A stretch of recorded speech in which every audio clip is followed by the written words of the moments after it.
कीजिएगा आपको परेशान कर दिया। अरे नहीं, दरअसल स्मृतियों पर राजनीति या इतिहास का बस नहीं चलता, इसीलिए वो स्मृतियां होती है। और जब व्यक्ति अपनी उम्र के एक खास पड़ाव पर होता है तो यही स्मृतियां उसे जिलाए रखती हैं। मैं उस वक्त लाहौर में नहीं था, मगर जब भी सुनता हूं नया नया सा लगता है। लेकिन मैं तुम्हें अब भी नहीं पहचान पाया। मैं खुद नहीं पहचान पाया आज तक। मेरे पास क्यों आए? इतिहास में ना तो मेरी कोई जगह है, ना ही मेरा इंटरेस्ट। मेरा इंटरेस्ट तो उन लम्हों में है जो आज से कई साल पहले ठहर गए थे और अब तक ठहरे लगते हैं। उनमें से कुछ तो मीठे थे और कुछ कड़वे। मीठों के लिए तो बहुत मिल जाते हैं, लेकिन कड़वों के लिए कभी। कड़वों के लिए तुम इस बूढ़े के पास चले आए जो अपनी रीढ़ की हड्डी में कैंसर लिए अपनी जिंदगी की आखिरी घड़ियां गिन रहा है। जी हाँ, अपनी आंखों से देख रहा हूं। जिस इंसान ने 20वीं सदी के तीसरे दशक में पूरा हिंदुस्तान हिलाकर रख दिया था, आज उसके वार्ड का जमादार तक नहीं पहचान पा रहा है। अब मेरी ऐसी कोई ख्वाहिश नहीं। जब थी तब पूरी हुई, और तब उसका पूरा होना हमारा मकसद था, उद्देश्य। मकसद आप लोगों का क्या था? हा? दूसरों को हीन समझना, दूसरों को कॉम्प्लेक्स देना। अरे अपने जोश और उत्साह के आगे दूसरे के व्यक्तित्व को कुचलकर आगे बढ़ जाना। पंडित चंद्रशेखर आजाद को हनुमान जी का अवतार बतला देना और सुखदेव को दूसरे का मखौल उड़ाने देना।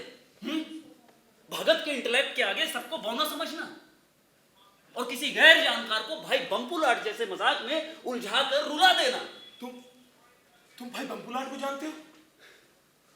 वाह, क्या बात थी, क्या बात थी। Let us place our life to our country. ये डायलॉग आज किसी घटिया तीसरे दर्जे की फिल्म का नायक बोलना पसंद करता है जनाब। Let us place our life to our country. Let us place our life to our country. Let us place our life to our country. Let us place our life to our country. Let us place our life to our country. Let us place our life to our country. मुझे आज भी याद है 1924 की वो तूफानी रात। कानपुर के गणेश शंकर विद्यार्थी की प्रताप प्रेस के तलघर में वो खड़ा था।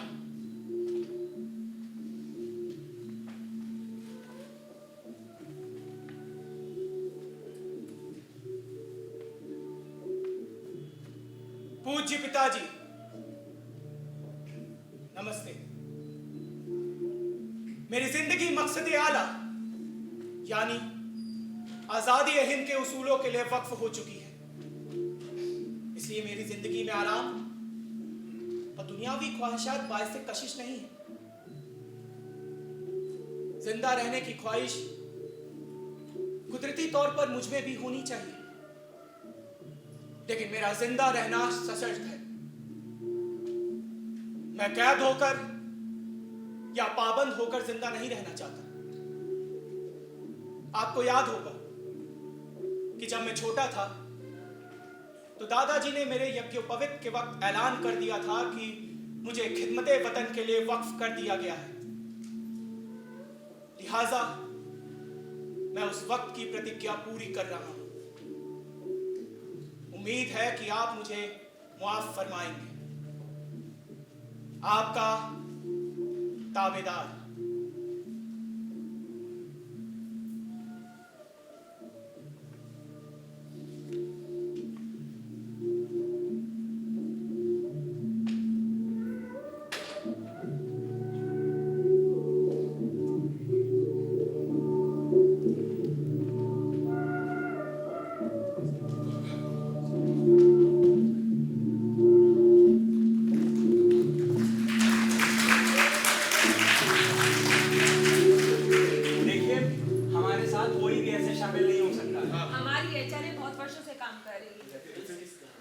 लेकिन ये नया आदमी कैसे हमको पहले तो किसी ने देखा नहीं, मैंने तो कभी आज तक नहीं ऐसा नहीं हो सकता। किया जा सकता है। देखिए पंडित जी, भगत, क्यों आना चाहते हो अचानक? जिस वजह से आप लोग आए हैं, अपनी वजह बताओ। वजह सबकी एक है, मुल्क की आजादी। और ये कैसे मिलेगी? लड़ना पड़ेगा। अंधेरे में 2-3 अंग्रेज को पीटने को लड़ना कहते हो? वो तो एक शुरुआत थी, और शुरुआत कभी ना कभी तो होती है। अरे लड़ तो पिछले 100 सालों से रहे हैं, अभी तक तो नहीं मिली आजादी। शायद लड़ाई के ढंग में कोई गलती रह गई हो। शादी में शहीद होने से बचकर भागे हो बरगुरदार। शहीद तो वहां पर भी होना है, तो कम से कम महबूबा तो अपने पसंद की हो। बहुत तकलीफ होती है मरने में। आपको कैसे मालूम? आप कभी मरे हैं क्या? मौत के बारे में जितना आप जानते हैं उतना मैं भी, तो हिसाब बराबर हुआ। इस कमरे में मौजूद सभी लोग कभी ना कभी थोड़ा बहुत मरे हैं। इनके जिस्म के घाव इस बात का सबूत है। जिस्म पर लगे घाव आदमी की ताकत का सबूत नहीं होते जनाब। ताकत कहीं और से आती है। खून बहाना कोई बहुत बड़ी बात नहीं है, वो खुद का हो या सामने वाले का। बड़ी बात यह है कि जिस्म से टपके एक बूंद से इन आने वाली सारी की सारी नस्लों के खून में आग पैदा होती है या नहीं। इंसानी जिंदगी बहुत कीमती होती है, उसे हंसते हंसते फांसी के तख्ते पर चढ़ा देना हिम्मत का काम जरूर है, पर समझदारी का नहीं। वक्त और मौका तय किए बिना अपनी जिंदगी गंवाना बेवकूफी है। हिंदुस्तान के स्वाधीनता संग्राम के 100 साल के इतिहास में शायद यही कमी रह गई। और जहां तक सवाल है आजादी का, तो मैं आपको बतला दूं कि हिंदुस्तान को सिर्फ आजादी की जरूरत नहीं है। क्या? हाँ, जरूरी यह है कि यह आजादी हमें कैसे मिलती है। और अगर यह आजादी हमें गलत तरीके से मिल गई तो मुझे यह कहने में बिल्कुल हिचक नहीं कि आने वाले 75 साल के बाद भी मुल्क के हालात ऐसे के ऐसे ही रहेंगे। गोरे चले जाएंगे, भूरे आ जाएंगे, कालाबाजारी का साम्राज्य होगा, घूसखोरी सर उठाकर नाचेगी, गरीब और गरीब होते जाएंगे, अमीर और अमीर, और धर्म, जाति, जुबान के नाम पर इस मुल्क में तबाही का ऐसा नंगा नाच शुरू होगा कि जिसको बुझाते बुझाते आने वाली नस्लों और सरकारों की कमर टूट जाएगी।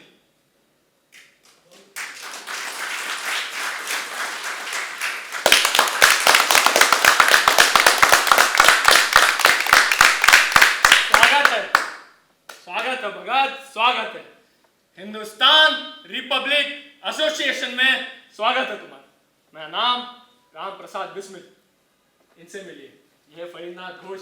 स्वागत है। इनसे मिलिए, ये हमारे खास बंगाली बटुकेश्वर दत्त जी। भालोआशी जी पूछ रहे हैं कैसे हो?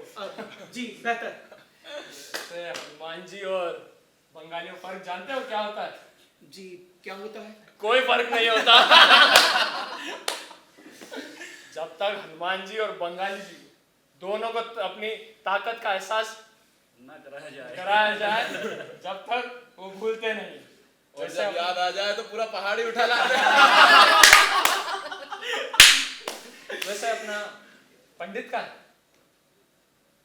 पंडित,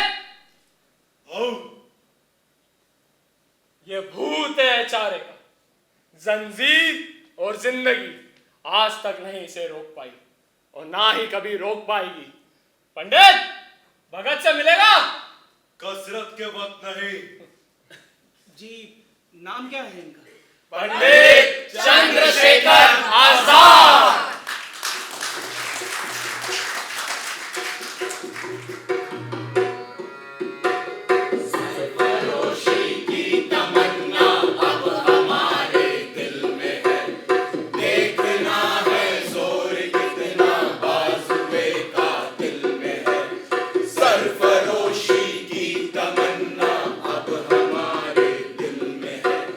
देखना है जोर कितना बाजुए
शाहजहांपुर से लखनऊ के लिए 8 नंबर डाउन पैसेंजर चली, जिसमें था सरकारी खजाना, और उसमें सवार एचआरए के सदस्यों को इंतजार था एक छोटे से स्टेशन के आने का, जिसका नाम था काकोरी।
बेचारे पकड़ी गए। चंद्रशेखर आजाद और मुकुंदीलाल को छोड़कर हिंदुस्तान रिपब्लिक एसोसिएशन का एक सुनहरा अध्याय खत्म।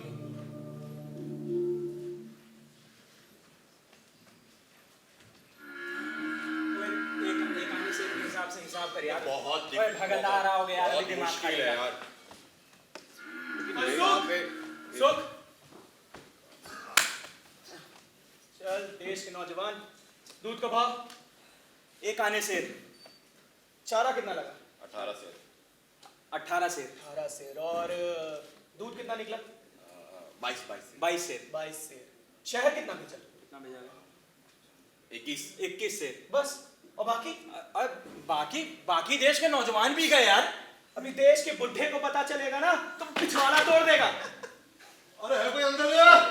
बाबूजी बाबूजी ओ भाई पैरी पड़ा बाबूजी, पैरी पड़ा। हां जीवंदर पुत्र, जीवंदर बाबूजी पैरी पड़ा। जीवंदर है पुत्र, जीवंदर है बाबूजी। हां जीवंदर है। और देख भगत पुत्र, और देख तेरे से मिलने कौन आया, देख पैरी पड़ा चाचा जी। सत श्री अकाल चाचा जी। सत श्री अकाल। आओ जी देखो जी, देखो जी पूरे 100 गज का टुकड़ा लिया हुआ है जी। हाँ जी बहुत बढ़िया। आओ जी यार देख लो जी, अब 3 भैंसे हैं, एक बच्चियां अभी हुई है, और पूरे लाहौर तक ना जी अपना दूध जा रहा है। बहुत बढ़िया जी, बहुत बढ़िया। हाँ जी हाँ जी हाँ जी। पुलिस तो परेशान नहीं करती अब? जी चाचा जी, अब जमानत के बाद तो बिल्कुल भी नहीं। बहुत बढ़िया। और वैसे भी सबूत भी तो नहीं है ना मुझे पास। अब जिंदगी बढ़ाओ अपनी। सुन ले पुत्र जी बाबूजी। क्या बोल रहे, जिंदगी बनाओ अपनी है। अब तुम सालों को तो ठोर मिल गया जीने का है। हाँ भाई भगवती जी बाबूजी, सब ठीक चल रहा है ना? हाँ बाबूजी, चिंता ना करें, सब ठीक है। हाँ भाई सुखदेव। हाँ बाबूजी। अब तेरी भड़क कम ही गई। बिल्कुल ठंड पे गई बाबूजी, ठंडा ठंडा दूध पी के। ओ हरामजादो, ये भैंसे तुम्हारे लिए दूध नहीं दे रही है। हाँ जी देख लो जी। हाँ जी, इसके लिए भी कोई लड़की सड़की ढूंढ लो जी, जमाना पट्टा है अपना। चाचा जी। हाँ भगत इधर पुत्र जी बाबूजी। मरना वाले पूछ रहे थे शादी वादी की तारीख पक्की कर दे। जी जैसी उनकी मर्जी। इस बार मैं पूरी तरह से तैयार हूँ। शाबाश कुत्ता शाबाश। लगन अब तय करते हैं। करने के लिए बाबूजी ओए, इस बार तू बिल्कुल तैयार है भगत। चल आजा आजा, तुझे ज्यादा दूध पिलाता हूँ। अब तेरी शादी होने वाली है, चल आजा।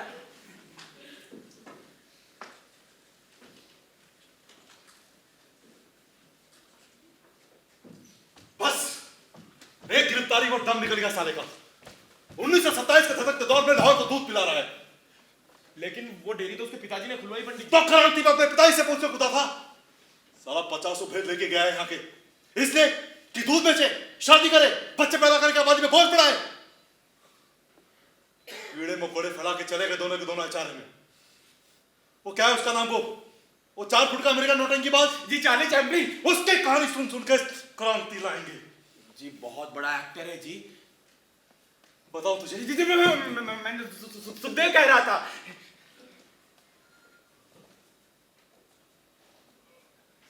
वो बम दशहरे में फेंका गया ना।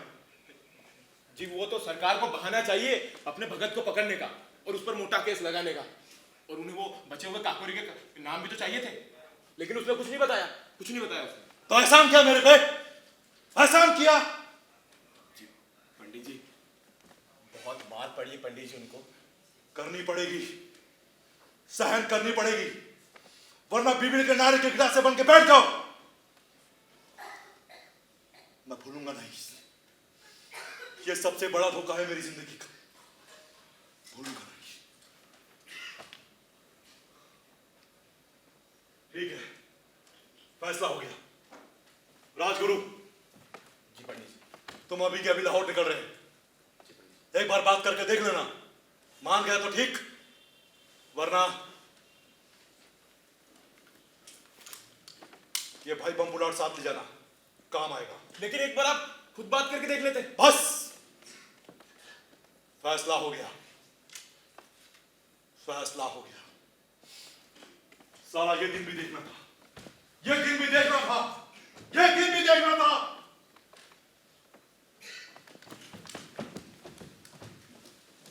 वो कल की मीटिंग में कौन जा रहा है?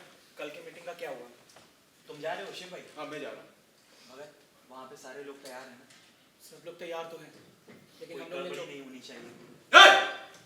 Hands up! Hands up! हाथ ऊपर, हाथ ऊपर। तुम इस भगत कौन है? मैं हूँ। तू है भगत? हाँ। तू है भगत? हाँ।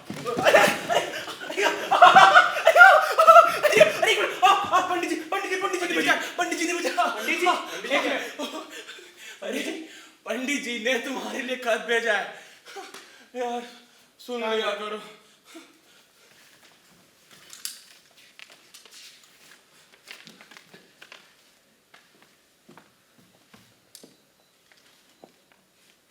उम्मीद कर रहा हूं कि अब तक तुम्हारी डेयरी कर्जे में डूब चुकी होगी, क्योंकि वहां दूध बेचने के अलावा सब काम हो रहा होगा। अच्छा लगा है जान के कि इनकलाब से तुम्हारा जी उब गया। ऐसे में मुझसे 2-2 हाथ पड़वा लिया करो, जी अच्छा रहेगा। तुम्हारा केस आजकल में वापस लिए जाने की खबर है। जमानत का पैसा मिलने की पहले से बधाइयां। आगे से याद रखना, अगर बापों से मजाक करो तो ये जहन में रखना, बाप तुमसे पहले आए थे इस दुनिया में।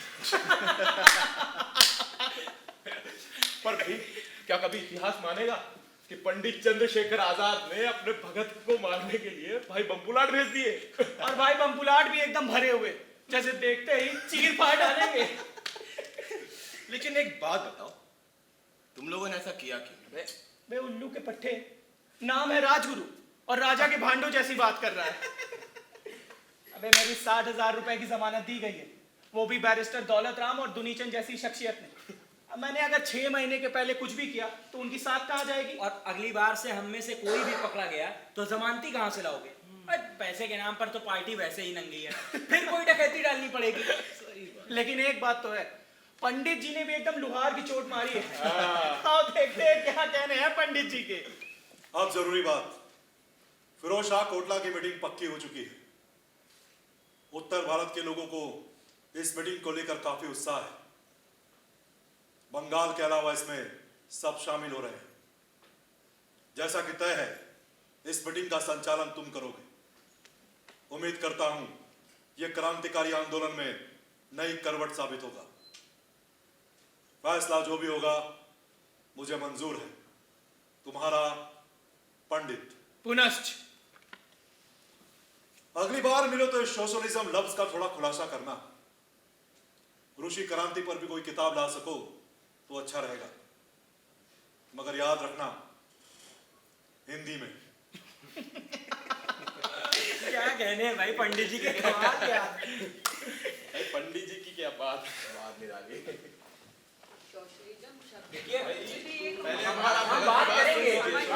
पहले हमारी बात सुनिए। आप बैठिए, हमारी बात सुनिए। मेरी बात सुनिए, 1 मिनट बैठिए आप लोग। उस मुल्क के पास देने के लिए आइडियोलॉजी है, उसी की बदौलत वहां इंकलाब आया है। रूसी क्रांति पिछले दशक की नहीं बल्कि इस सदी की भी सबसे बड़ी घटना है मिस्टर घोष। क्या बंगाल ने क्रांति का पहला पाठ महाराष्ट्र से नहीं सीखा? क्या पंजाब ने क्रांति का पहला पाठ बंगाल से नहीं सीखा? तो फिर क्यों हम चूके एक ऐसी चीज लेने में जो एक अप्लाइड साइंस के तौर पर उभर कर आई है? लेकिन मिस्टर सिंह, इस सोशलिज्म नाम की साइंस में धर्म के लिए कोई जगह नहीं है, जो कि हमारे देश की परंपरा है। हमारे देश की परंपरा गरीबी है, हमारे देश की परंपरा भूख है, हमारे देश की परंपरा फ्रस्ट्रेशन है, और हम उसी फ्रस्ट्रेशन को अपने सीने से चिपकाकर जिंदगी भर घूमना चाहते हैं। धर्म इंसानी कौम के लिए अफीम है मिस्टर घोष, जो उसको एडिक्ट तो कर सकती है लेकिन एक वक्त का खाना नहीं दे सकती। आप ये ऐसे कैसे कह सकते हैं? अरे इससे आदमी के अंदर विश्वास बढ़ता है, उससे व्यक्ति का खौफ बढ़ता है, इससे आदमी के अंदर आध्यात्मिक शक्ति आती है, और वही आध्यात्मिक शक्ति एक वक्त की भूख नहीं मिटा सकती। आप भूख को इतना ऊपर का स्थान क्यों देते हैं? देते तो आप भी, मैं बोल देता हूं और आप बोलते नहीं। संसार इम्पॉसिबल।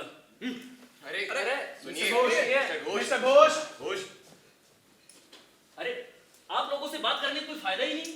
आप अपनी बात पूरी करके जाइए। अच्छा, इस सोशलिज्म की व्यवहारिकता के बारे में आप क्या कहेंगे? आजादी जरूरी नहीं। क्या? हाँ, बल्कि आजादी के बाद का हिंदुस्तान जरूरी है, और अगर उसके लिए कुछ भी व्यवहारिक है तो फिर यही है, वरना कुछ भी नहीं है। ठीक है, एक आखिरी सवाल। इस HSRA का commander in chief mister Chandrashekhar Azad ही क्यों नहीं? अरे भाई, वो व्यक्ति अंग्रेजी की एक लाइन नहीं बोल सकता। अरे कमांडर एक प्रेरणा होता है, उसका लिटरेट होना जरूरी है। लिटरेट होना एक सब्जेक्टिव बात होती है जनाब। वो कहीं पर मिशनरी स्कूल की पढ़ाई की वजह से है तो कहीं पर जिंदगी के तजुर्बों से। ठीक है, तो फिर वो यहाँ इस मीटिंग में अभी तक क्यों नहीं आए? इसका जवाब हमारे शिव वर्मा देंगे। पटना गए भाई, सुबह कसरत करते हुए मिले थे। मीटिंग के बारे में पूछा तो कहने लगे, पहली गलती तो यह कर रहे हो कि कसरत करते वक्त मुझसे बात कर रहे हो। 118 मार चुका और 200 दंड से पहले उठूंगा नहीं, फिर दूध जलेबी खाऊंगा और फिर किसी से बात करूंगा और अपनी माउजर साफ करूंगा। और दूसरी गलती ये कर रहे हो कि मीटिंग की गतिविधियों का ध्यान नहीं रखते, वरना कब का जान जाते कि कल रात की गाड़ी से पटना जा रहे हैं और मीटिंग में नहीं आ पाएंगे। वो मैंने गलती से पता पूछ लिया तो बोलते हैं या तो मैं जानता हूँ या तो भाई बब्बुला, किसी तीसरे को जानने से पहले ही उड़ा दूंगा। ये भाई बम्पू, अरे भाई मैं बता रहा हूँ, वैसे तो ये भाई बम्पुलाट 6 राउंड के होते हैं, लेकिन हमारे पंडित जी के पास 10 राउंड के हैं। तो फिर यह तय रहा कि आज से आचार्य का नाम बदलकर हिंदुस्तान सोशलिस्ट रिपब्लिक एसोसिएशन हुआ। बिल्कुल बिल्कुल।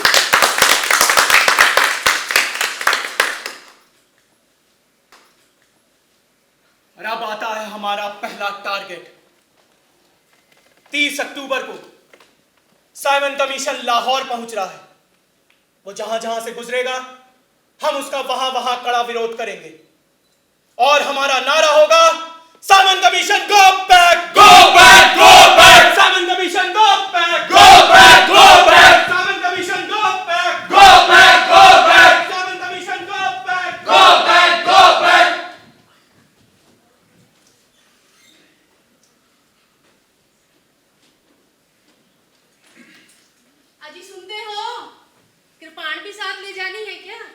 को? बिना कृपाण के सरदार ऐसे जैसे बिना ताज के राजा।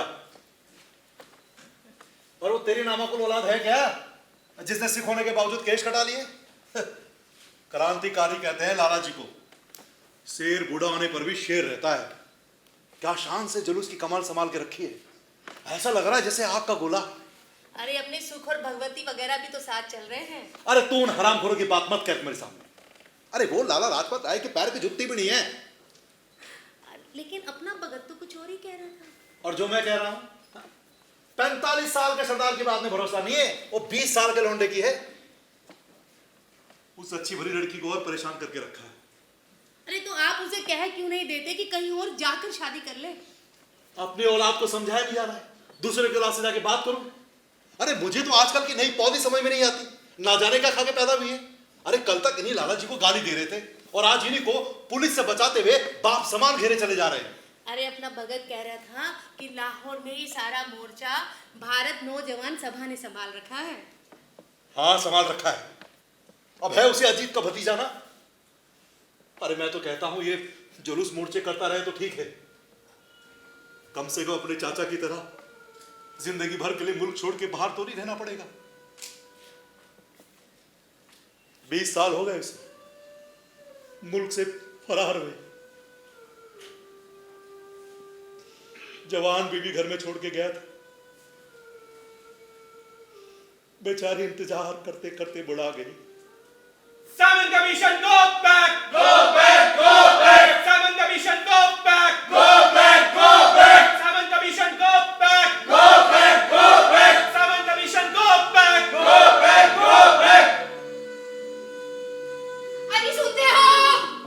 अजी सुनते हो? क्या हुआ? लाला लाजपत राय को गोली मार दी गई। लाला लाजपत राय मर गए। लाला लाजपत राय मर गए। लाला लाजपत राय मर गए। बेबी जी, कौन मारा गया? बेबी जी, बेबी जी, कौन मारा गया? बेबी जी, बताइए कौन मारा गया? नाम क्या था उसका? Superintendent Scott. भगत! सुख, भगवान दास और विजय उसके आने का टाइम चेक करेंगे। उसकी शक्ल को कौन जानता है? जय गोपाल। जय गोपाल! वो मोटरसाइकिल पर आता है डीएवी कॉलेज के सामने। मैं देखते ही इशारा कर दूंगा। पिस्तौल किसके पास है? राजगुरु के पास। राजगुरु! मैं और भगत पहली गोली चलाएंगे और अगर किसी ने हमारा पीछा किया तो पंडित जी को संभालना है। पंडित जी कहाँ हैं? पंडित जी! पंडित जी, पंडित जी, जयगोपाल ने गलत इशारा कर दिया, इसलिए स्कॉट की बजाय सैंडर्स मारा गया। यमराज और यमदूत में कोई फर्क नहीं होता। लाठियां ऐसी सैंडर्स ने बरसाई थी। अजी सुनते हो? अजी सुनते हो? अपने भगत में खून का इल्जाम लग गया। अपने भगत में खून का इल्जाम लग गया। अजी सुनते हो? अजी सुनते हो? खून का इल्जाम इन पर? मतलब किसके खून का?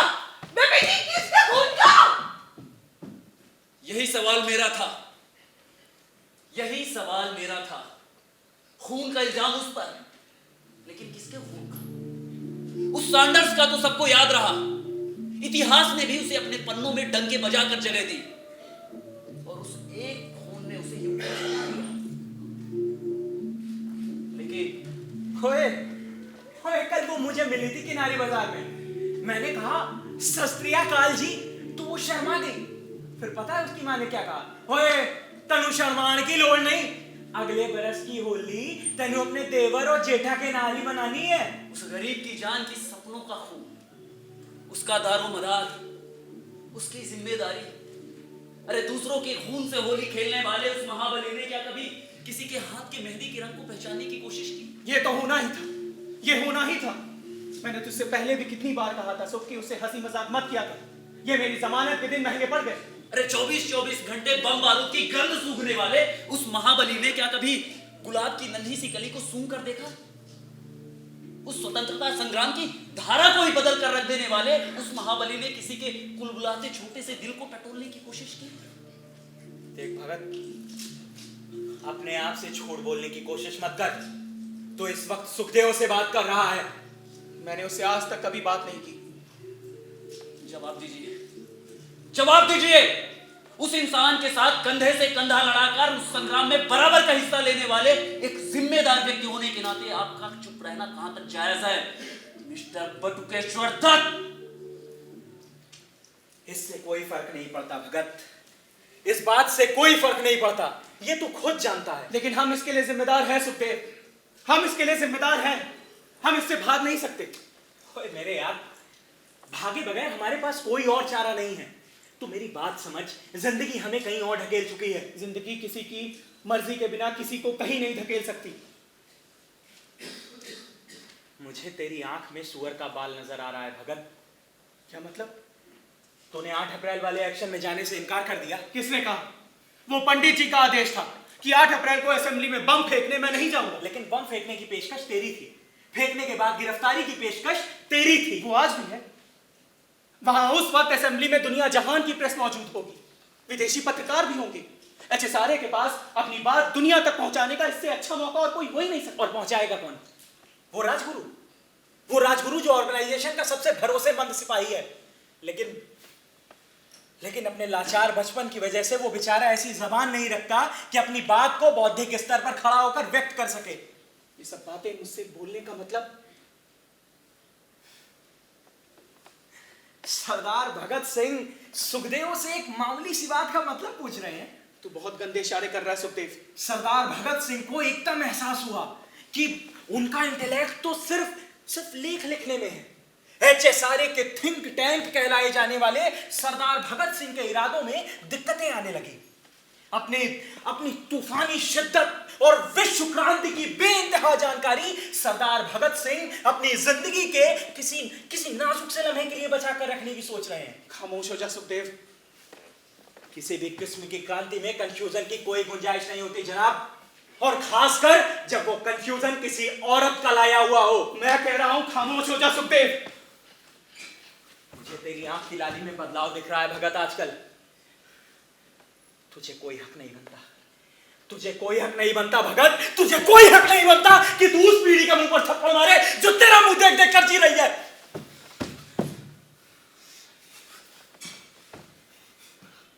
पंडित जी!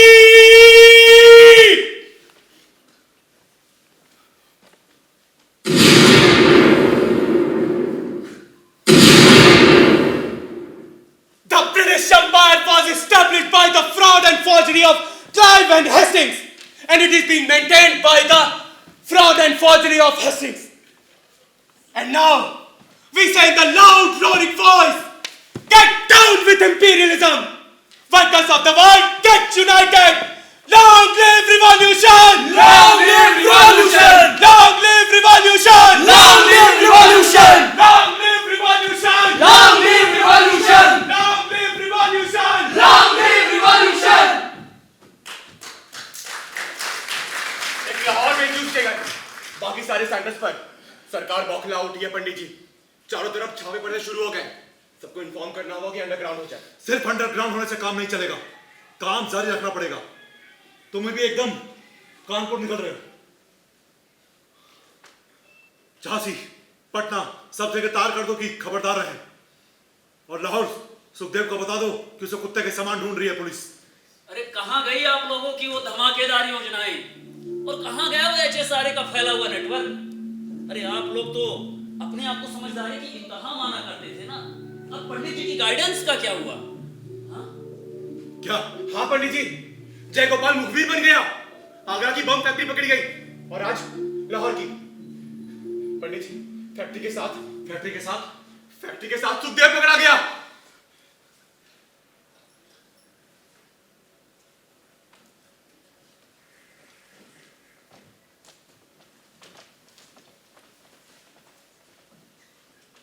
मेरा संदेशा तेरे लिए ये है भगत कि मैं भी पीछे नहीं रहा।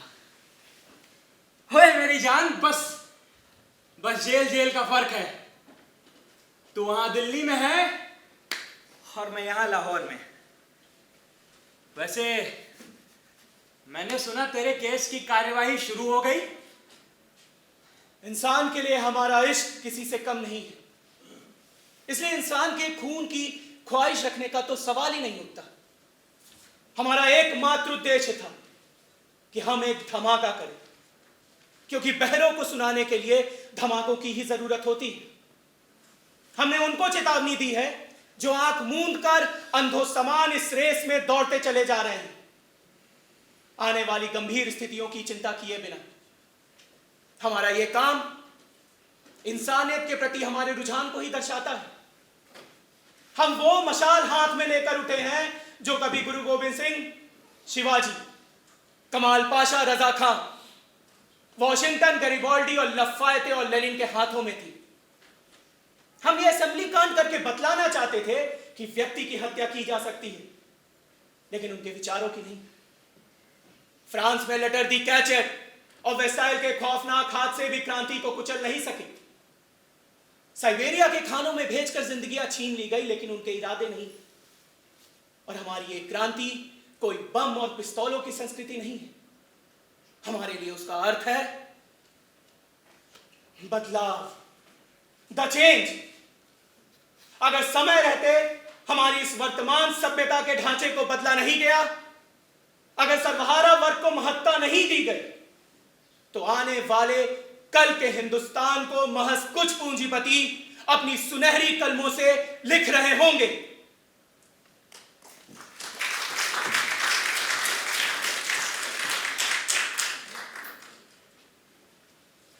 हाँ, झूठ नहीं कह रहा।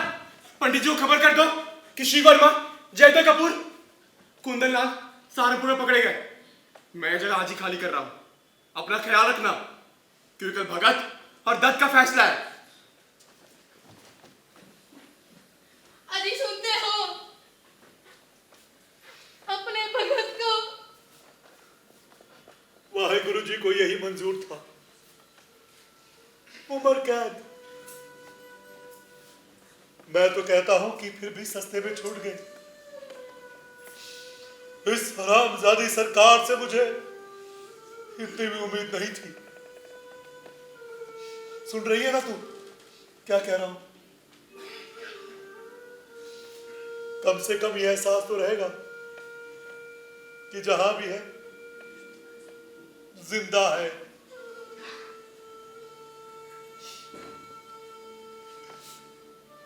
जैसे अजीत के जिंदा रहने का है। अरे हाँ, और नहीं तो क्या। तू देखना एक दिन दोनों चाचा भतीजे इकट्ठे होकर आएंगे इस घर में, फिर वो जोर से बैसाखी बनेगी, सारा लाहौर गूंज उठेगा। मस्त नाच दे भंगड़ा, चट्टाई बैसाखी, मस्त नाच दे भंगड़ा, चट्टाई बैसाखी।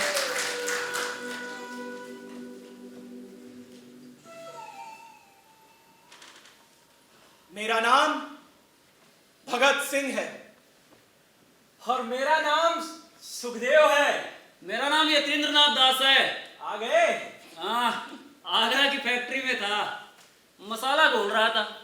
पीछे से आवाज आई, हैंड्स अप। एक बार की तो मन हुआ कि तैयार किया हुआ गोला उछालकर हैंड्स अप ही कर दूं। फिर सोचा कि तुम लफंगों से मिलने का इससे सुनहरा अवसर नहीं मिलेगा। अच्छा बेटा। अरे बेटा, बम बनाना सिखाया हमने तुम लोगों को। अरे बाप है तुम्हारे। हम बाप है दुनिया के। We are idealist, great, too great. We are super humans, we are beyond human beings. हमें अपनी शालीनता बनाए रखनी पड़ेगी, हमें खुदा बनकर दिखाना पड़ेगा।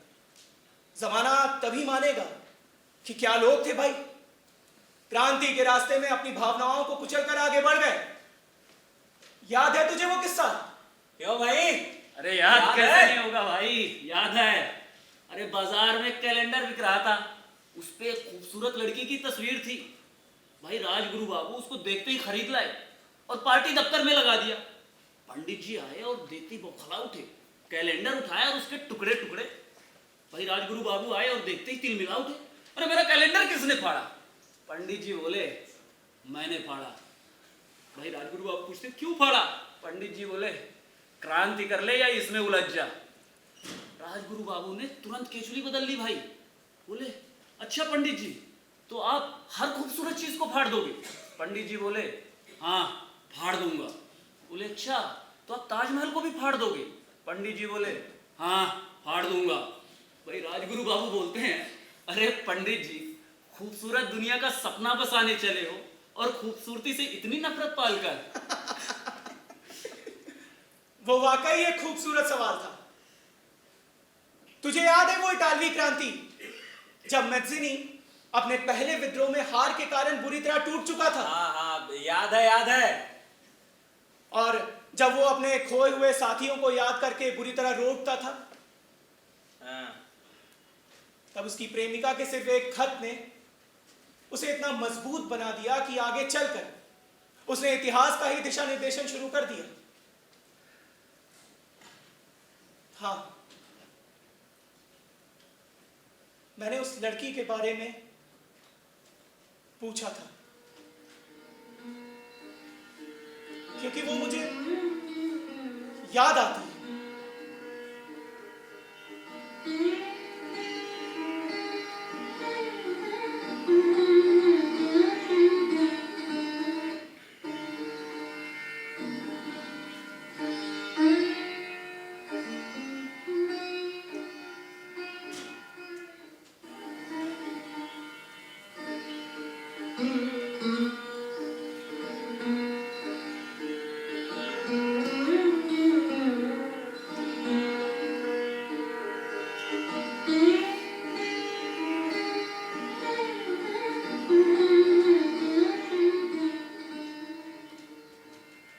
किसी को याद करना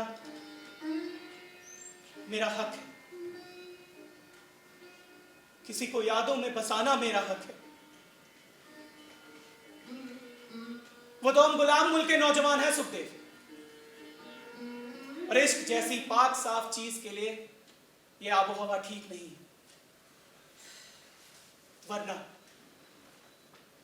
अगले जन्म में मैं यकीनन अपनी प्रेमिका को आगोश में लेकर उसके कांधे से सिर टिकाना चाहूंगा।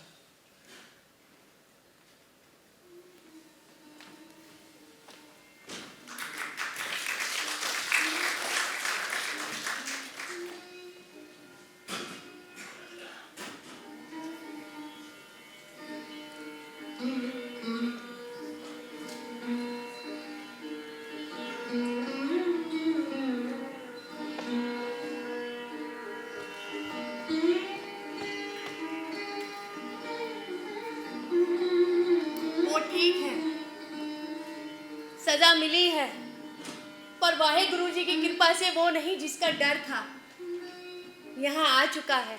लाहौर में खत आया था जेल से, सुखदेव ने उसमें तेरे लिए सत श्री अकाल लिख रखा है, और ये भी लिख रखा है कि भगत यहाँ खूब मजे से है, खूब बुट्टे खाता है, रसगुल्ले मैं खिलाता हूँ, खा खा के लाल हो गया है। और ये भी लिख रखा है कि जब जेल से आएंगे तो मेहंदी जी के पास तेरे साथ झाड़ा लगवाने चलेंगे। ये झाड़े का क्या चक्कर है शैतान? मैं ये कहने आई थी, अच्छा खाया पिया कर, अच्छा पहना उड़ा कर, 2 पल की जिंदगी है, कल किसने देखा है, आज की तो सोचनी पड़ेगी ना। इन्होंने कुछ दोस्त बना लिए हैं, उनके लिए मक्के की रोटी और सरसों का साग ले जाना है। शैतान लड़के। बेबी जी,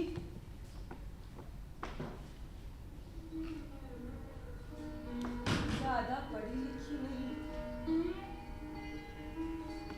दुनिया भी ज्यादा नहीं देखी, जो जानती हूँ सिर्फ इतना कि कोई पकड़ा गया,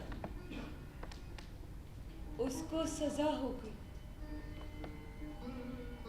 उसका दोष क्या था नहीं जानती, उसने किया क्या था नहीं जानती, और ना ही जानना चाहती। जो जानती हूँ वो सिर्फ इतना कि उसको सजा नहीं होनी चाहिए थी। क्यों? कि मेरा दिल कहता मेरा दिल ये भी कहता है कि कोई आए, पर अगर नहीं आता तो इसमें उसका दोष नहीं मानते। क्यों? क्योंकि मेरा दिल कहता है, पर हार नहीं मानो। अगर ना आना उसका धर्म है तो उसके आने की बाट जोड़ना मेरा धर्म। वो मेरे धर्म को चोट ना पहुंचाए, मैं उसके धर्म को चोट नहीं पहुंचाऊंगी।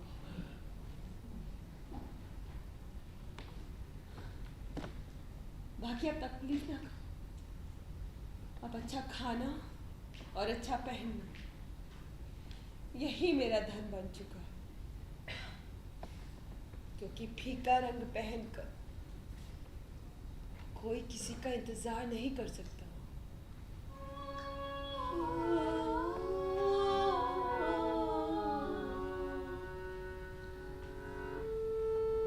रंग इश्क के कितने होते हैं, ये न जाने पीर फकीर। ये तो जाने राझा है कि यहाँ, या के जाने उसकी रांझे ने मेरे हो,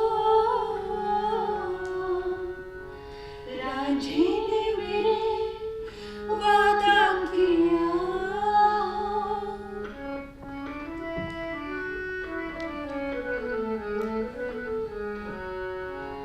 मदहोश गुलाबी में जरा थोड़ा डाल बसंती, फिर पहन के उसको गोरी थोड़ा बैठ नदी के तीर। बदली को जरा हो, बदली को जरा दोपहर की बाती देखी। तेरे कांधे का तसव्वुर लेके आऊंगा, मेरे इश्क की खातिर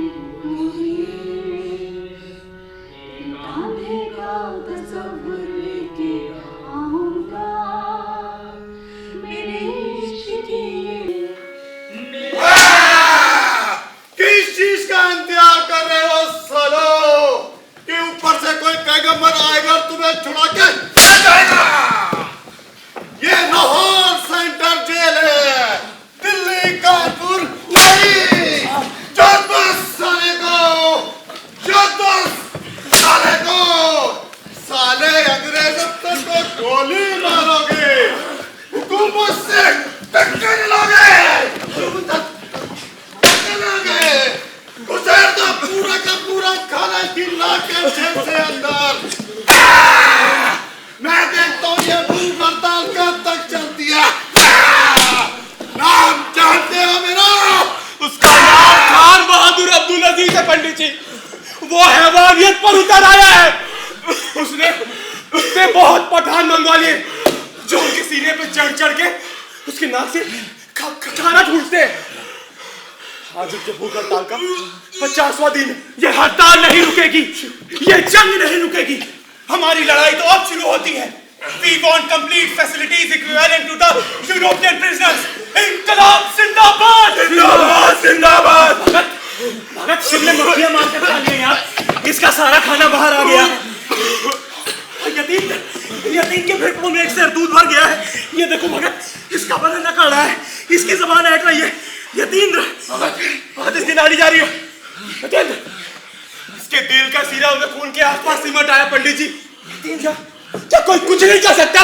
और ये मत सोच लेना कि इस यतीन्द्रनाथ के जाने से हिंदुस्तान का ये उमड़ता हुआ संग्राम रुक जाएगा।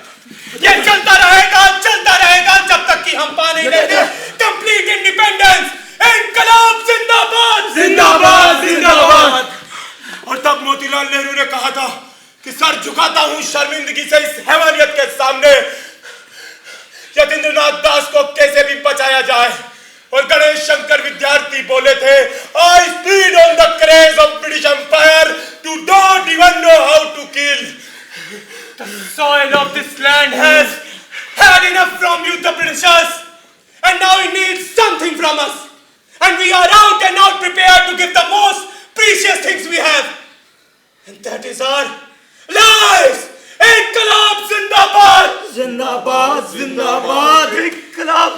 जिंदाबाद जिंदाबाद जिंदाबाद।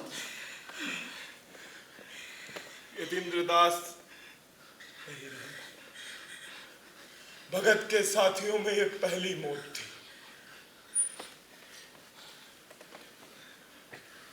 कभी कभी मुझे लगता है कि क्या मैंने तुमको इस दिन के लिए तैयार किया था कि एक एक्शन में भेजकर तुम्हें हमेशा हमेशा के लिए खो दूं।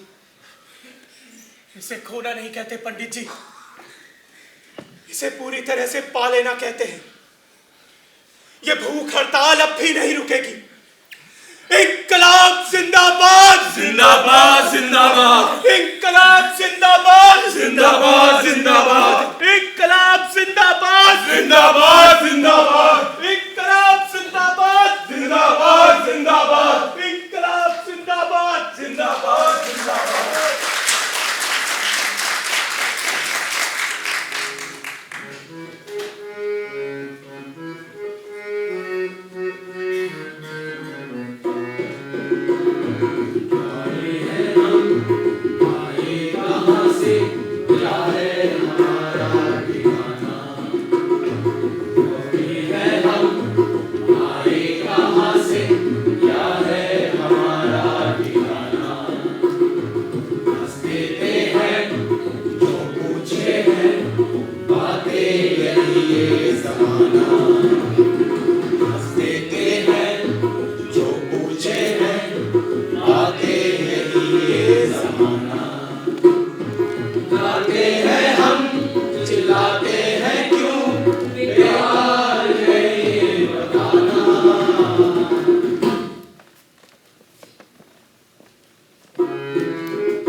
हमारे बच्चों की पहली जीत हुई। सरकार को झुकना पड़ा। अंग्रेजी सरकार ने उनकी बातें मान ली। अब देखना तू, पूरे लालपुर में लंगर लगवा दूंगा, पूरे लाहौर को लस्सी दिलवा दूंगा। अरे मस्त नाच दे भांगड़ा जट्टा आई बैसाखी। अरे भाई मस्त नाच दे भांगड़ा जट्टा आई बैसाखी।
दिल का हाल नाचो वो 100 बार नाच दी, वो 100 बार नाच दी। Order! This is 5th May 1930. Lahore conspiracy case का कार्यवाही शुरू होता है। बहुत जल्दी नहीं शुरू हो गए जज साहब, अभी तो हमें पकड़े हुए सिर्फ 1 ही साल हुआ है। Order! Mister Singh and the group, आप लोगों पर सुपरिटेंडेंट सैंडर्स का नाजायज हथियार से हत्या करने का इल्जाम लगता है। How do you plead? Guilty और नॉट गिल्टी? जी अगर जायज हथियार से मार देते तो इल्जाम नहीं लगता। Order! Order! This is a code. अच्छा Behave properly. अच्छा हुआ भाई बता दिया, वरना हम तो तबेला समझे थे। Order! Order! जैसा कि सबूत बतलाते हैं, असेंबली बम केस में भी आप लोगों के पास से पिस्टल बरामद हुआ था। अब ब्रिटिश साम्राज्य के पास हथियारों की कमी तो है नहीं, हमें हैरानी ना होती अगर उस दिन हमारी जेब से इंग्लिश टैंक बरामद हो गया होता। Order! Order! मिस्टर सिंह, आप लोगों ने अपना वायदा तोड़ा है। आप लोगों ने फिर से भूख हड़ताल शुरू किया। आप लोगों ने अपना वादा तोड़ा है। आप लोगों ने हमारी मांगों को स्वीकार कर लिया था, आप लोगों ने उसे अमल करने से मना कर दिया है। आप लोगों को यह मालूम होना चाहिए कि आप लोग सिर्फ रिक्वेस्ट करने की हालत में हैं। और आप लोगों से ज्यादा यह एहसास किसी को नहीं है कि आज हम लोग वार्निंग देने की हालत में हैं। बिल्कुल, आप लोगों की डिमांड पर गौर किया गया। आपकी खाने को लेकर की गई कंप्लेन बेबुनियाद पाई गई। अगर सब्जी में कॉकरोच और रोटी में मिट्टी को ब्रिटिश साम्राज्य बेहतर कहती है, तो we really doubt the British taste of food. London में इसे पोटैटोज विद कॉकरोच और चपाती विद फिल्थ के नाम से सर्व किया जाता होगा, लेकिन हिंदुस्तान में इसे घटिया खाना कहते हैं मिस्टर कोल्ड स्ट्रीम। घटिया। आपकी दूसरी डिमांड यह है कि आप लोग पॉलिटिकल प्रिजनर हैं, आपसे स्तर के नीचे का काम नहीं कराया जाए। आपको क्या लगता है कि स्टैंडर्ड से काम करने से कुछ बिगड़ जाएगा आपका? अच्छा ठीक है, तो फिर आप कभी बग्घी में हमें बिठाइए और खुद घोड़े की लगामें थामिए और अपनी मेम साहिबा को अपने बगल बिठाकर कहिए कि अपनी पतली महीन आवाज में चिल्लाएं, हटो मिस्टर सिंह की सवारी आ रही है। काम के स्टैंडर्ड का फर्क मालूम पड़ जाएगा। आपकी तीसरी डिमांड ये है कि आपको खाना साफ चाहिए। जी। आपको पहनने को साफ चाहिए। जी। आपको क्या लगता है आप क्या कोई कैजुअल रीपर है और हिल स्टेशन में बैठे हुए हैं? सर जी, आप लोग अपना घर बार छोड़कर हमारे मुल्क में इस तरह चुपचाप घुस आए जैसे कोई ऑनरेबल लेडी अपना नाजायज बच्चा पैदा करने के लिए सोसाइटी से भाग के आ जाती है। आपको क्या लगता है हमारा मुल्क कोई नर्सिंग होम है और आप लोग मैटरनिटी लीव पर है? तो मचा बवंडर ये कैसा सरकार नाच दी, आज तो हुआ गजब है वो तो ज़ारो ज़ार नाच दी। आज तो मचा बवंडर ये कैसा सरकार नाच दी, आज तो हुआ गजब है वो तो ज़ारो ज़ार नाच दी। यार के दिल का हाल से नाच दी। मेरा नाम फड़ेंद्रनाथ घोष है। मैं इन लोगों के साथ फिरोज शाह कोटला की मीटिंग से लेकर बम बनाने की फैक्ट्री तक साथ ही था। आपने नाजायज बमों की फैक्ट्री लगाई इनके साथ मिलकर? यस। आपने उसमें सहयोग भी दिया? यस। Your witness. शिव। हाँ तो फैक्ट्रीज हमने लगाई थी। हाँ किस किसने? करीब करीब सभी ने। लेकिन उसके लिए तो बहुत पैसों की जरूरत पड़ती है। इतने पैसों की भी जरूरत नहीं पड़ती, कम से भी काम चल जाता है। क्यों? अगर आप गन कॉटन मेरठ से खरीदे। गन कॉटन कलकत्ता मिलता है मिस्टर। लेकिन सिर्फ सर्दियों में, वरना आप उसे घर पे भी बना सकते हैं। हाँ तो हमने भी बनाया। और बिना पोटेशियम नाइट्रेट के, बिना सल्फेट के। हम वो भी लाए। और बमों के खोल अब मिल जाते हैं आसानी से बाजारों में, लेकिन बस सबूत नहीं छूटने चाहिए। प्लास्टिक के खोलों से आप बम कैसे बनाते हैं मिस्टर घोष? बम में हमेशा मेटल का खोल लगता है मिस्टर। पटाखे और बम में अंतर होता है मिस्टर कोल्ड स्ट्रीम। आज यतीन्द्र दास क्या होते तो बताते कि सामने खड़े इस आदमी को बम तो क्या पटाखा तक बनाना नहीं आता। क्या कहा? पटाखा? हाँ। पटाखा बनाना नहीं आता? जी। अरे पोटेशियम नाइट्रेट, सॉल्ट पीटर 70%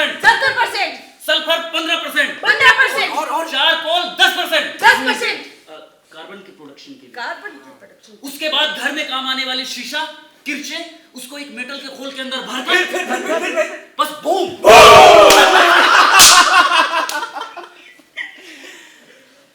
आज तो मचा बवंडर, ये कैसा सरकार नाच दी।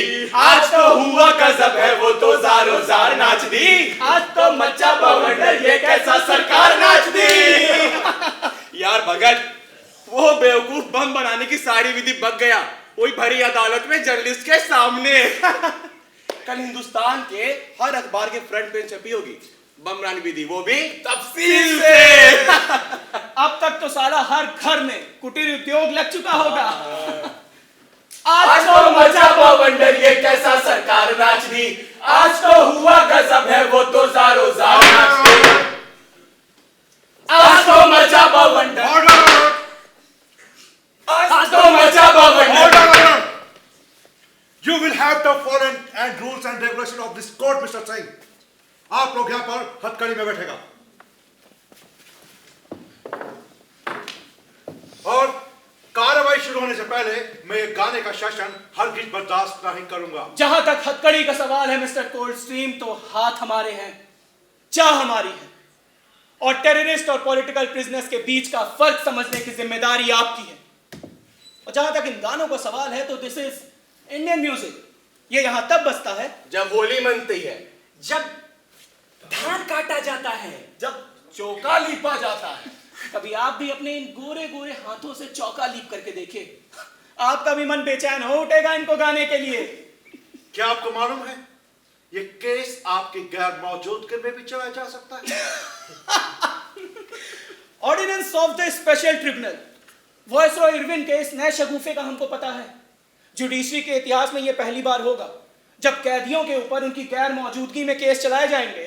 रिस्पेक्टेड वॉयरास के बारे में रेस्पेक्ट से बात कीजिए। इस कंट्री के सबसे बड़े लीडर मिस्टर गांधी भी उनका नाम सम्मान से लेते हैं। हमें पता है इस गांधी इरविन पैक्ट के बारे में, जहां ब्रिटिश साम्राज्य ने श्री गांधी के शांतिपूर्वक धरना करने की मांग को स्वीकार कर लिया है और इंडियन इंडस्ट्रीज की रक्षा के नाम पर ब्रिटिश गुड्स पर से 15% और नॉन ब्रिटिश गुड्स पर से 20% तक का टैक्स घटाया गया है, जो यहाँ के बुर्जुआ वर्ग के स्वार्थों को ही सिर्फ घर देता है, उनकी रक्षा करता है।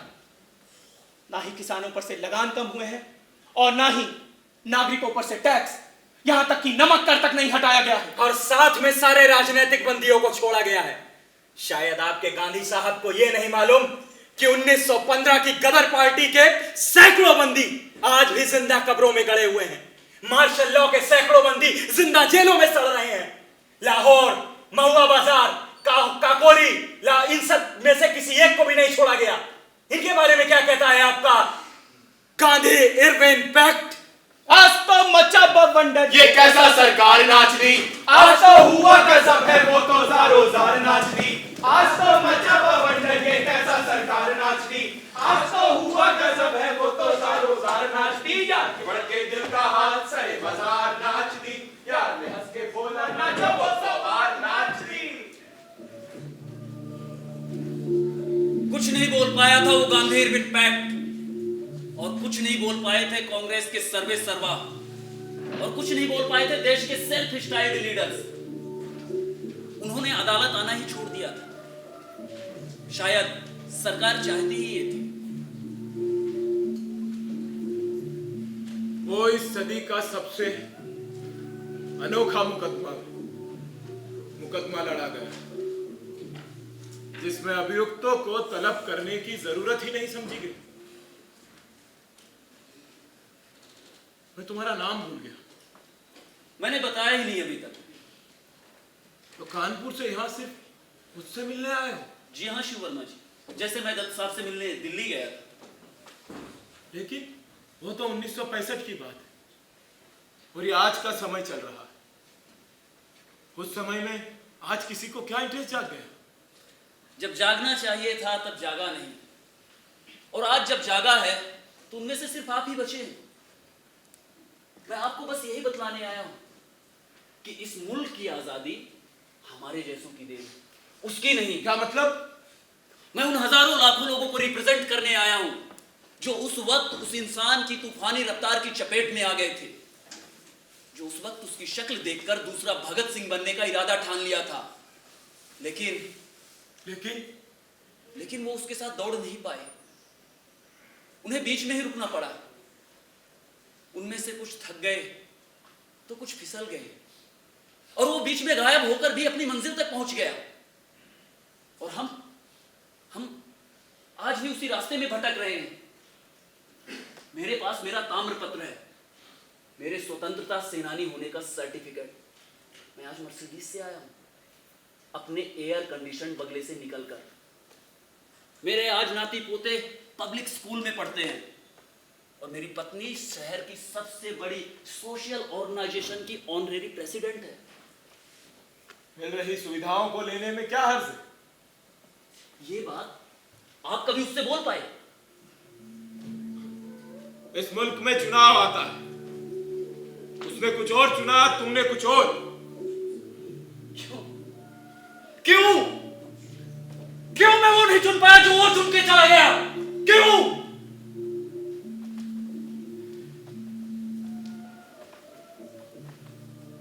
ये हमने चुना है, ये हमारा चुनाव है, हमें इस पर फख्र होना चाहिए।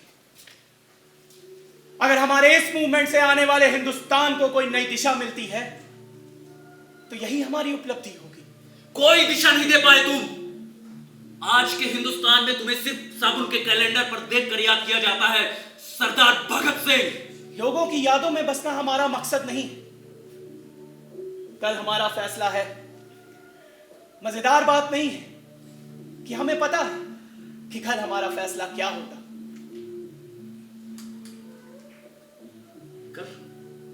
कल मेरे इनकम टैक्स के मुकदमे का फैसला था, पर कोर्ट रूम में मेरी टांगें थर-थर कांप रही थी। ओए भगत, अपने शिव भाई की गर्दन में तो यार पैडिंग लगवानी पड़ेगी, तब कहीं जाकर फांसी का फंदा उनके गर्दन में फिट हो पाएगा। साली के गर्दन है या दिया सलाई? यार अपने भगत के लिए गड्ढा खुदवाना पड़ेगा। क्यों भाई? तब जाके तुम्हारा कद दिख पाएगा। अरे तुम आदमी हो या कुतुब मीनार? और अगर यही बात तुम पंडित जी से कहते तब? किसकी मजाल है जो इस माउजर के रहते मेरे शरीर को?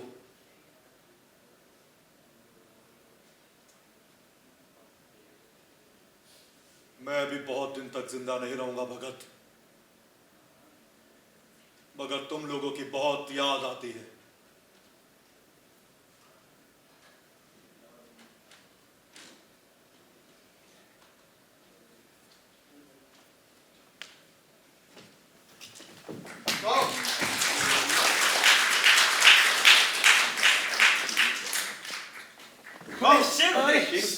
भगत मेरे भाई जयदेव, आ यार।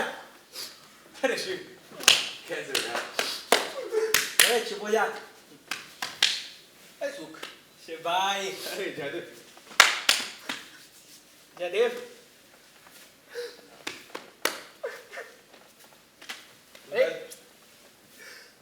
तुम्हारी फांसी से पहले हमें आंध्र प्रदेश की राजमहेंद्री जेल भेजा जा रहा है। विदा नहीं दोगे सरदार? तो साथ में एक सवाल, तुम मरने जा रहे हो, दिल से बोलो, तुम्हें इसका कोई अफसोस तो नहीं? अपना काला पानी की सजा भोगने के बाद जेल से निकलना, एक खूबसूरत सी लड़की से शादी करना, 4-5 गोल मटोल बच्चे पैदा करना, और जब वो बड़े हो जाए ना तब उन्हें हमारे बारे में बताना कि तुम्हारे ऐसे चाचा लोग भी थे। तब हम एकदम जिंदा हो जाया करेंगे। इसके अलावा इस 23 साल 5 महीने और 26 दिन की जिंदगी का इससे अधिक मूल्य क्या हो सकता है? Time is over, come back man.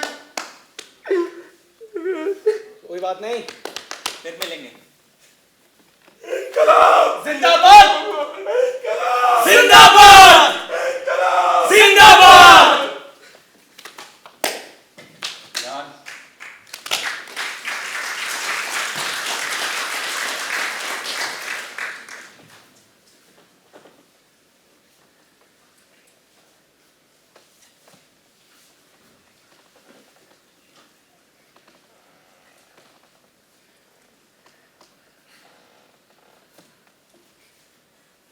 प्रेम दत्त 3 साल, कुंदन लाल 7 साल, जयदेव कपूर, विजय कुमार सिन्हा, महावीर सिंह, आजन्म काला पानी, सुखदेव, राजगुरु, भगत सिंह,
मुझे आज भी याद है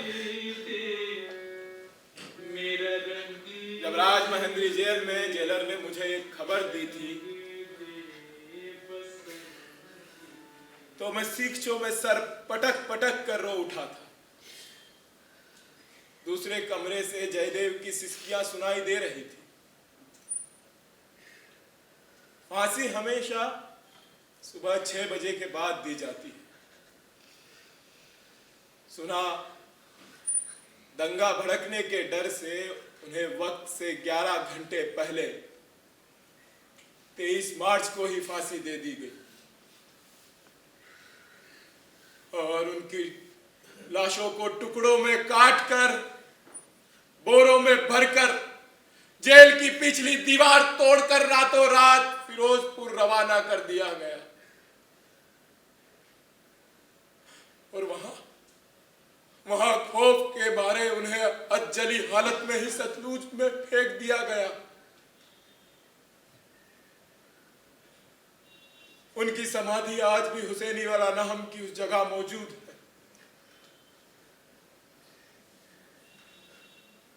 आजाद उससे 1 महीने पहले जा चुके थे। 27 फरवरी को इलाहाबाद के अल्फ्रेड पार्क की मुठभेड़ में। मगर मैं आज भी जिंदा हूं इस आजाद भारत में जिसका सपना वो देखा करता था।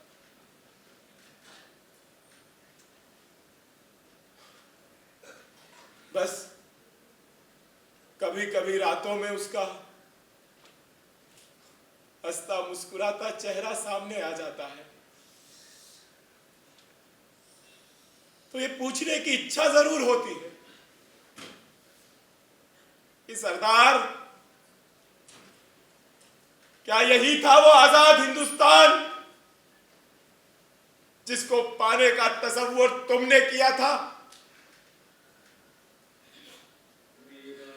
मुझे आज भी याद है वो कहा करता था, रुकना मत, मुकाम तो बहुत आएंगे, रुक गए तो थक जाओगे।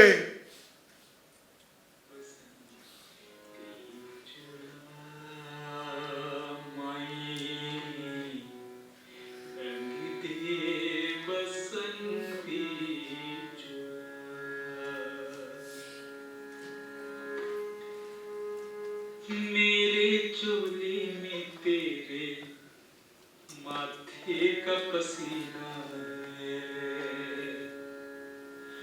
और थोड़ी सी तेरे आंचल की बूंदें हैं और थोड़ी सी है तेरे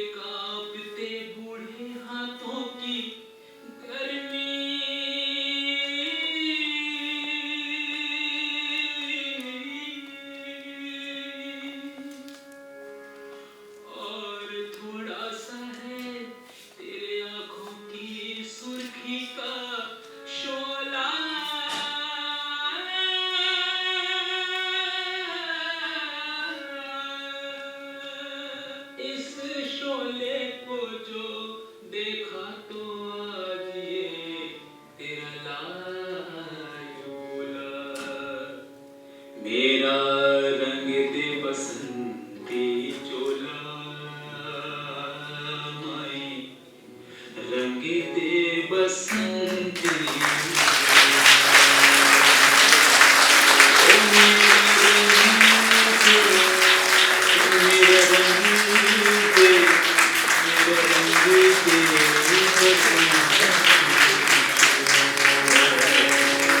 मेरा रंग दे बसंती चोला, रंग दे बसंती। कुछ कमियां रह गई हो, गलती रह गई हो तो माफी लीजिएगा। गलती हुई होगी, मेरी तरफ से हुई होगी, मेरे कलाकारों ने गलती नहीं की है। मैं अपनी गलती की माफी मांगती हूँ।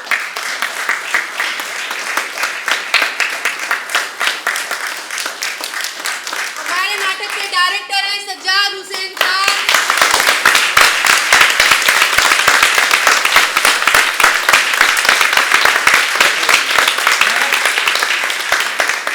सज्जाद जी अपने कलाकारों का परिचय कराएंगे।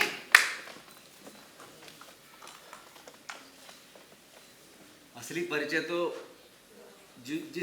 जिस चरित्र को जिया है वही है, लेकिन एक फॉर्मल है, इनका नाम भी जरूरी है क्योंकि उन्होंने बहुत मेहनत की है। शिवा कुमार, संजय वर्मा, मयंक तिवारी, ऋत्वी, ओपी सागर सर के हम आभारी हैं। ये deputy registrar national school of drama अभी कार्यरत हैं, समय निकाल कर इस नाटक में भूमिका निभाई।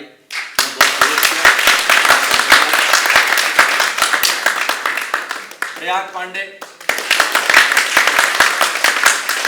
प्रियांशु राज, ज्योति जेलिया, नाटक की कॉस्ट्यूम्स और सह निर्देशन एवं पूरा मैनेजमेंट, मतलब अगर रोटी भी खाना होती थी तो ये लाएंगी तभी मिलती सबको।